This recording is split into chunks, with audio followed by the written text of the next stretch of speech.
자기 다니기는 하는데요. 사실 이 주제로는 강연을 해보는 건 처음이에요. 여러분들 그런 표현 아시죠? Been there, done that, got a t-shirt라고 하는 표현 아세요? Been there, I've been there 이렇게 얘기하면은 나도 해봤어 이거잖아요. 이거를 드라마틱하게 강조하고 싶으면 나도 해봤고 done that, 그렇죠? 이것도 같은 말이죠. got a t-shirt 하면 이제 기념 티셔츠까지 이제 사왔다. 보통 제가 이제 같은 불식 맘들을 만났을 때 많이 하는 말이긴 해요. 그렇긴 한데 지금 이 자리에서도 쓸 수 있는 게 사실은 이제 오늘은 제가 교재에 대해서만 말씀을 드릴 건데 제가 뭐라 그럴까? 말씀을 드리면 사실 이렇게 얘기할 수가 있어요. Everything you can do to make money with English. 이거에 대해서 말씀드릴 수 있어요. 그래서 제가 이제 영어를 가지고 부가가치를 창조하지 않은 채 1인 노동력으로 얼마만큼 벌 수 있는가 저 얘기할 수 있어요. 그렇죠? 어느 만큼이 되면 인간이 번아웃에서 쓰러지는가 여기까지도 말씀드릴 수 있어요. 이제 오늘은 교재만 말씀을 드릴 건데 사실은 거의 영어로 해본 것 중에서 안 해본 게 별로 없어요. 그러니까 오픽과 IELTS만 빼놓고는 거의 다 해봤다 생각하시면 돼요. 물어보세요. 다 알아요. 그렇죠? 이렇게 한어물을 못하면 이렇게 되는 수도 있어요. 마이크 좀 가까이. 뒤에 오늘은 이제 교재에 대해서 말씀을 드릴 건데요.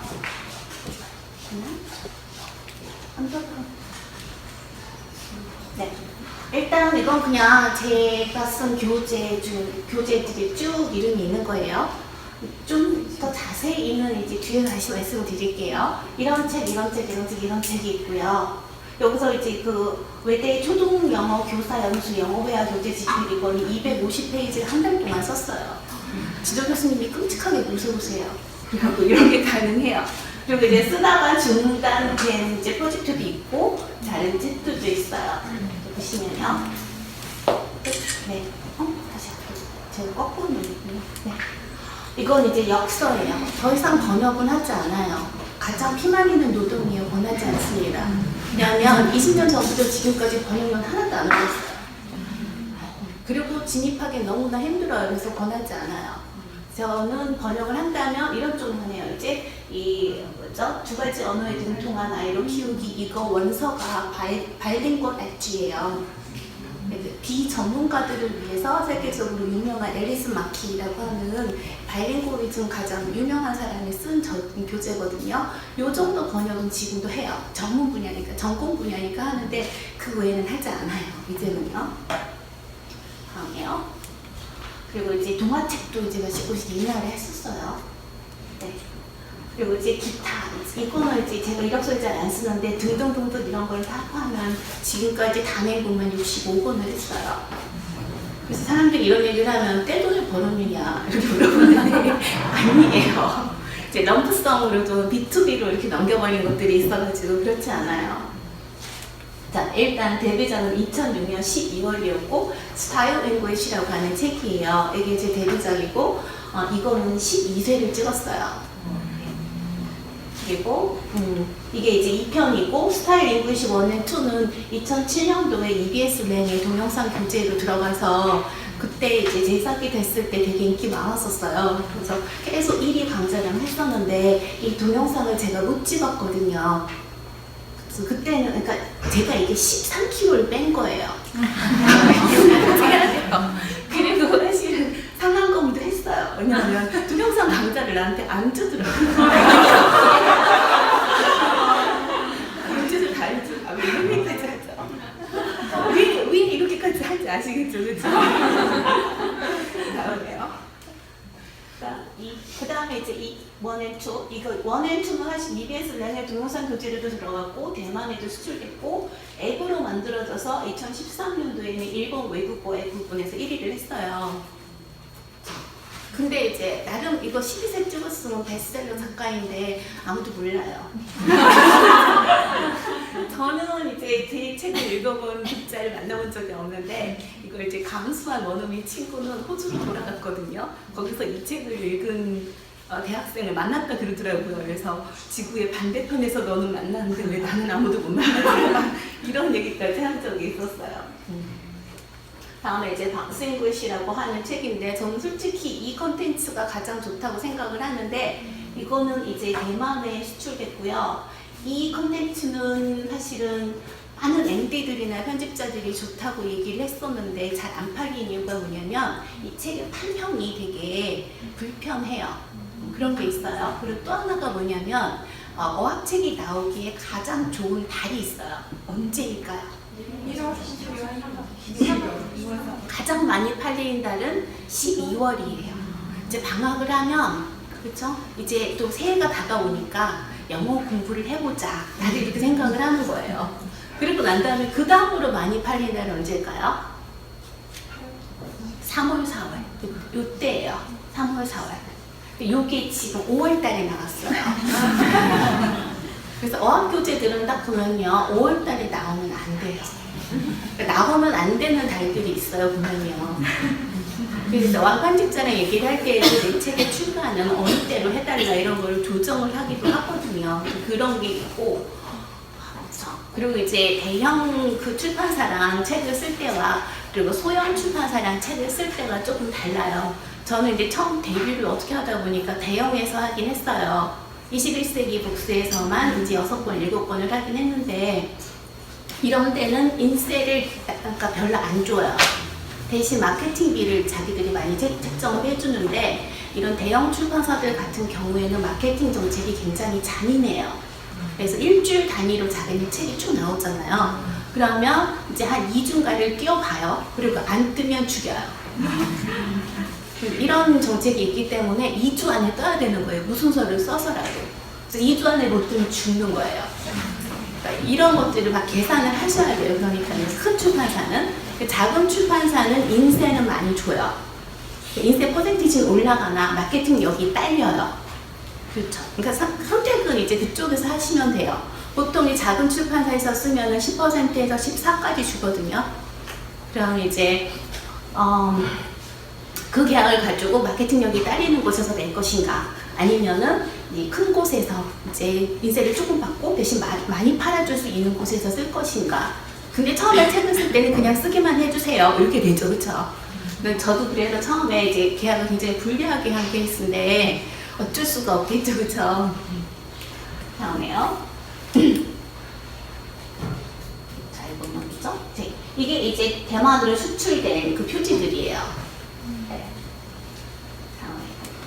그리고 이제 그 여타 다른 이제 책들. 이건 이제 코리안 타임즈에 영어로 칼럼 썼던 게 이제 묶여갖고 나온 거였고요. 사실은 영어 칼럼 돈 안 줘요. 그럼 이거를 이제 한 2년 반 동안 일주일에 한 번씩 썼거든요. 그리고 난 다음에 이거 내 콘텐츠니까 내가 묶어서 책을 내겠다 그러면 할 말이 없잖아요. 그리고 이제 그런 식으로 해서 이제 재가공을 했어요. 그리고 조금 뿌듯했어요. 그러나 잘 팔리진 않았어요. 재밌긴 해요. 이런 책도 썼고요. 이건 이제 공동으로 이제 했던 거였고, 그 다음에 이쪽은 기회, 이쪽은 번역이에요. 영어 교육 쪽이라서. 우리아이 바이링구얼로 키우기 같은 경우에는 기획을 할 때 어떤 일을 했었냐면 책이 둘 다 어떻게 보면 우리나라 심정에 안 맞는 부분이 있어요. 그래서 어떤 일을 했냐면 이제 분당에 있는 뚝치만 카페인가 이런 유명한 이제 교육열로 유명한 엄마들 카페가 있어요. 그럼 어린이 영어 교육에 대해서 뭐가 알고 싶으냐 열성 엄마들을 구하다가 FGI를 하는 거예요. 그래서 질문들을 뽑아요. 그 질문을 추린 다음에 뭘 했냐면 앞에다가 이제 엄마들이 흔하게 하는 질문들이 있잖아요. 그거를 목차로 삼아가지고 쭉 놓고 이 질문에 대한 대답은 이 책의 몇 페이지에 가면 찾을 수 있다. 이걸로 제가 했어요. 그리고 그 밑에다가 이제 전문가의 의견이라고 요만하게 또 이건 이런 소리이다. 뭐 이렇게 한마디씩 넣는 작업을 제가 했어요. 그렇게 하면 비전문가들이 이 책에 이제 접근할 때 좀 괜찮겠죠, 편해지겠죠, 그렇죠? 그런 작업들을 하게 돼요. 다음에요. 이게 이제 리더 라우드 시리즈라고 해서 21권 영어 동화를 쓴 거예요.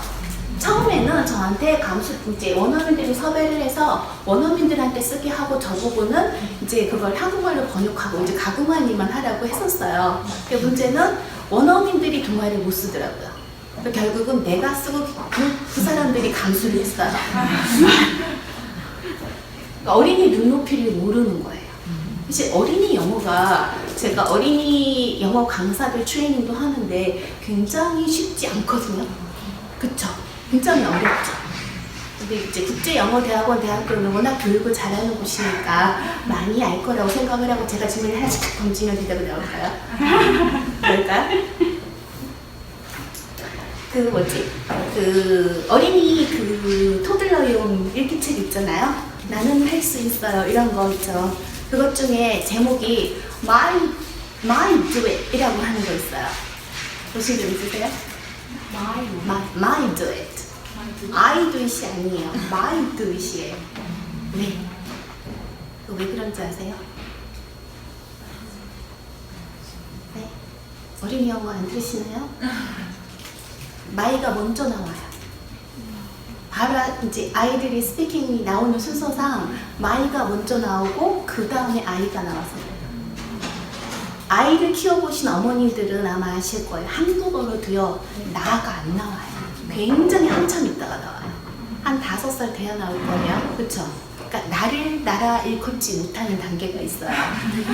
여기 이제 길동이라고 부르는 애가 있으면 다른 사람들이 자기를 길동이라고 부르면 자기를 뭐라고 불러요? 길동이라고 불러요. 그 거울자 일어나시죠? 락강이. 그쵸? 이런 거예요. 뭐가 먼저 나오냐면 한국말로는 내 거가 먼저 나와요. 자기 장난감을 챙겨야 되잖아요. 그래서 이게 먼저 나오고 한참 있다가 나는 내가가 나오게 돼 있어요. 영어도 똑같아요. my가 먼저 나오고 I는 나중에 나와요. 그런 것들 알고 계시죠? 어머? 그다음에 이제 오다 가다 뭐 이런 것도 한국말로도 이렇게 오다 가다라고 하는 개념은 주체성과 이제 객체성이 전도되는 개념이잖아요. 그쵸? 엄마가 갈게 그런 꼬맹이들이 엄마 가 이러죠. 응 엄마 와 이렇게 안 나와. 그쵸?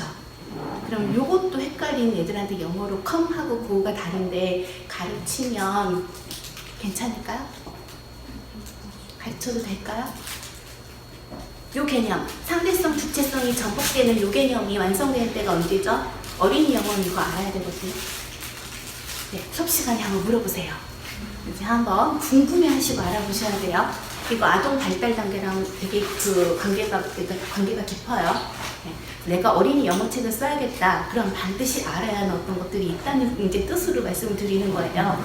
제가 영어 동화책을 썼다 그러면 미국에서 온 교포분들이 무슨 말을 하시냐면 우리 애가 미국에서 학교를 다니는데 영어를 되게 잘해서 에세이 컨테스트 나가고 상도 타는데 저랑 같이 영어책 좀 쓰면 안 되냐고 이렇게 얘기를 해요. 그럼 제가 한번 하하하 이렇게 웃은 다음에 자 어휘 컨트롤에 대해서 들어보셨나요? 이렇게 얘기를 하거든요. 코파스 배우셨죠? 그쵸? 네, 그런 게 있습니다. 그래서 이제 보캐블러리 컨트롤을 해야 되고 지문 난이도 공식을 구해야 되고 이런 것들이 있어요. 이거는 제가 박사를 시작하기 전에 승진에 가서 막 썼어요. 솔직히 막 썼어요. 나중에 배우고 나니까 내가 저렇게 쓰지 말았어야 됐구나 막 이런 생각이 들더라고요. 어린이 영어책은 정말 어린아이들이라면 과거형을 써야 하느냐 현재형 동사를 써야 하느냐 이런 것도 사실은 딜레마거든요. 그렇죠. 뭐부터 써야 될까요? 내가 만약에 어린이 영어책을 쓰는데 영어 회화책을 쓸 거다. 그럼 1과, 2과, 3과 이런 식으로 랭귀지 폼들이 그러니까 문법들이 쭉 전개가 될 거잖아요. 그쵸? 그럼 처음에는 직접 명령문을 쓴 다음에 그 다음에 현재 진행형이 단순 현재보다 먼저 나오는 건 아세요? 네. 이거는 궁금하신 분들이 뭘 찾아보셔야 되냐면요. 형태소 습득 순서를 구글로 하시면 쫙 나와요. 네. Morpheme Acquisition Order라고 하는 게 있어요.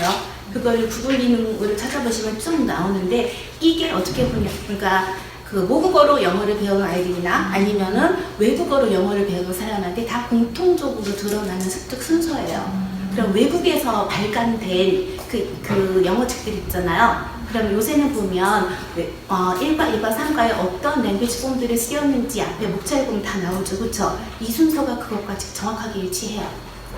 근데 우리나라에서 발간된 문법책들은 이게 없어요. 지금부터 서점에 나가시면 그럼 뭘 하셔야 되는 거예요? 이 책은 알고 썼느냐, 모르고 썼느냐. Morpheme Acquisition Order라고 하는 이 연구는 90년대 초반에 나온 걸로 알아요. 20년이 넘었는데 한국에서 반영이 안 돼요. 그쵸? 그다음에요. 리더 러브 시리즈는 한 가지 제가 잘한 거 있어요. 정말 잘한 거 있어요. 뭘 했냐면 이 영어권에서는 어린아이들이 그 영어를 배울 때요. 그 태핑하는 기제가 있는데 그게 뭐냐면은 라임이에요. 너스리 라임이 그거잖아요. 그럼 한국어를 모국어를 배울 때 아이들이 이게 모국어에 태핑하는 기제가 있어요. 그게 뭐냐면 의성어 의태어예요. 그래서 이 책에서는 의성어 의태어를 거의 페이지마다 하나씩 다 넣었어요. 그런 다음에 그건 아예 그림으로 빼가지고 큰 글자로 이렇게 해놨거든요. 그럼 우리나라 아이들은 자기네가 모국어를 배우던 기제를 가지고 있는 거예요. 그래서 이제 이거의 긍정적인 전이가 된다고 얘기를 하죠. 그쵸? 이제 파저티브 트랜스퍼가 일어나는 걸 볼 수가 있는데 아이들이 이 동화를 한번 탁 들려주잖아요. DVD가 있거든요. 그러면은 뭐만 기억하냐면 의성어만 처음에 다 기억을 해요. 그럼 그거는 아이들이 모국어를 그렇게 배웠기 때문에 영어도 그렇게 받아들이고 있다는 거죠. 그쵸? 그래서 이 책을 써보면서 아 그렇구나 라는 걸 확인을 했어요. 다음에요. 이거는 LG 키봇이 해외로 이제 수출될 때 영어 콘텐츠로 탑재가 됐고요. 중국에 20권이 수출이 됐어요. 네. 다음에요. 이게 가장 최근 발간물이에요. 작년 4월에 나왔고 이거는 네이버 오디오 클립에 mp3 파일로 올라가 있어요. 네. 조금 팔렸어요. 요새 단행본 시장이 많이 줄어서 많이 팔리진 않았어요. 근데 좀 팔렸어요. 다음에 이제 교재 저자가 되는 거 궁금하시잖아요. 그쵸? 그러면 처음에는 기획서를 써서 출판사에 이제 어학 편집자에게 보내셔야 돼요. 그냥 출판사에 원고 투고하는 이메일도 있긴 해요. 근데 많은 경우 별로 효과는 없어요.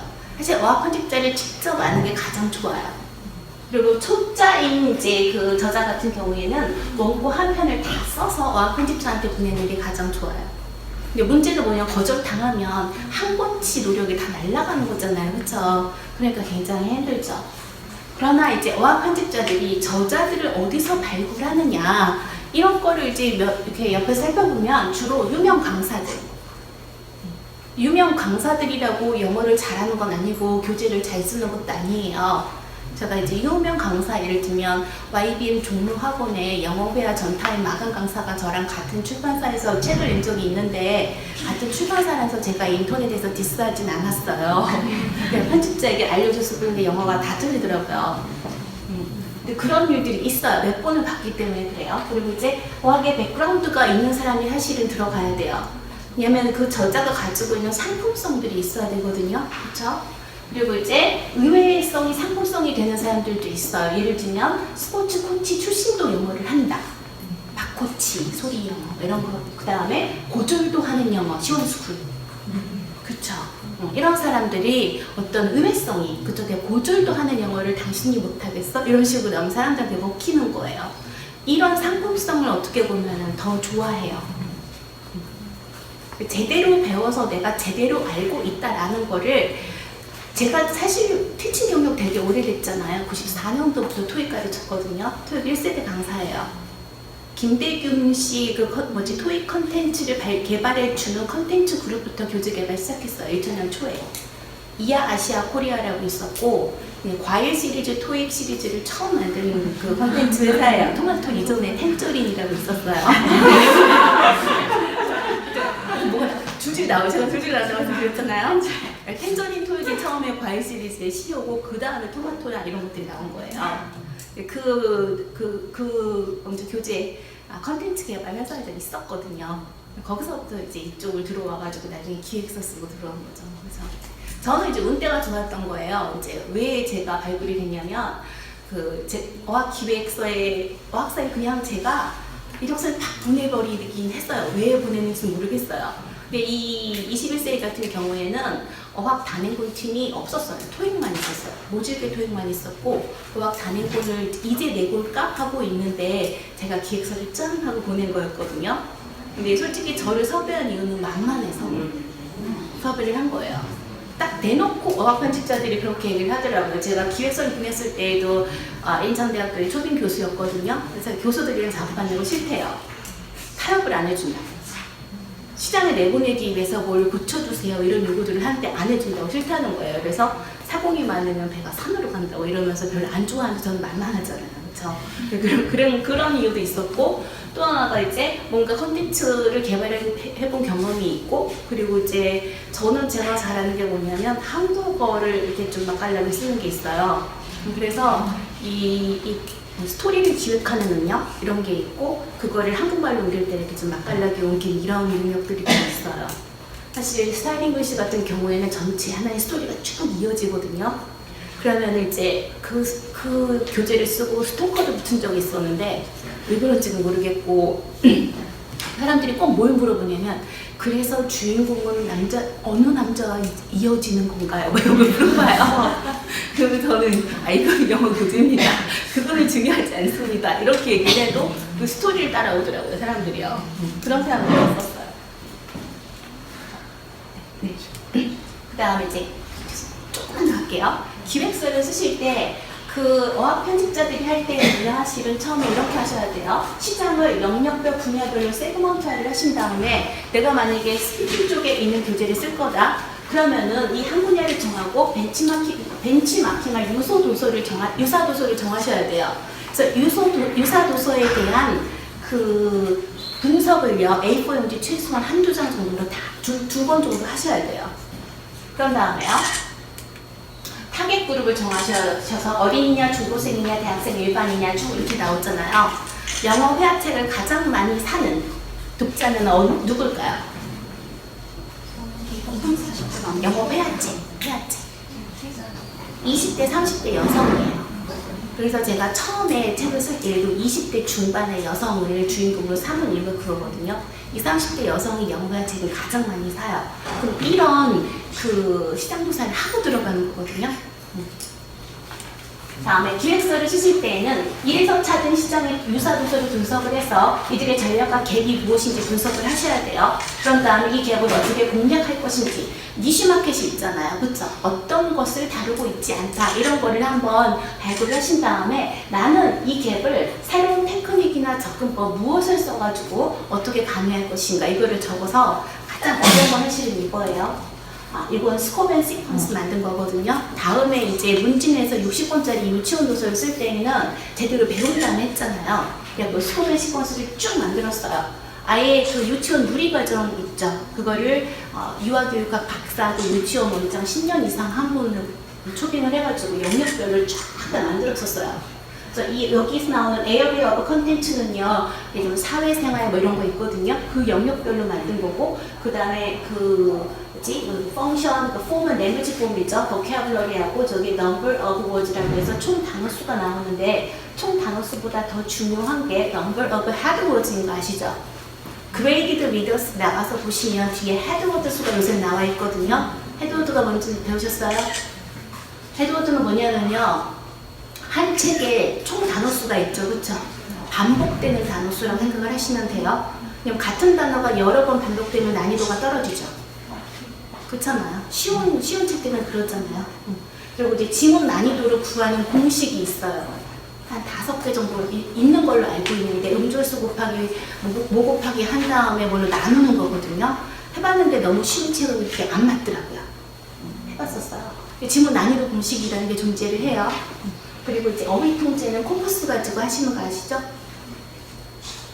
그 코카나 아니면은 그 렉스튜터라고 렉스튜터.ca라고 해서 그리고 무료로 쓸 수 있는 코퍼스들이 있거든요. 코퍼스 2를 모르시면 이제는 영어 교재 시장에 들어가시면 안 돼요.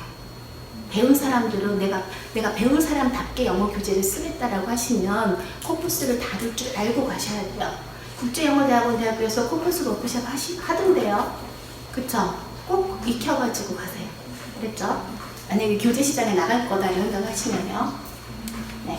그리고 교재 저술에서 가장 어려운 점은요, 그 아이디어를 내가 가지고 있는 기획을 어학 편집자들이나 아니면 디지털 메이커스 출판사 산장이에요. 한테 파는 게 가장 힘들어요. 그러니까 요새 제가 좀 짬밥이 되니까 툭하면 어떻게 하냐면, 요새 페이스북에서 활동을 하고 있는데, 사실 페이스북에서 영어하면 솔직히 제가 조금 유명해요. 괜히 이런저런 콘텐츠를 막 풀어놔가지고, 그래서 출판사 사장님 이런 분들을 막 태그해서 부른 다음에 제 아이디어 좀 사세요, 막 이런 거 하거든요. 그렇게 해서 아이디어를 파는데 이게 가장 힘들어요. 사실은 들어가서 프레젠테이션을 하는 게 가장 좋아요. MBA 같은 사람들이 책 내고 싶을 때요, 이 PPT 파일 만들어서 출판사에 들어가서 아예 프레젠테이션 하거든요. 그 정도로 하셔야 돼요. 처음에 첫 책 하실 때는. 한 번 책을 쓰면 그다음부터는 쉬워요. 네, 여기까지 할게요. 이따가 질문 있으시면 따로 해주세요. 감사합니다.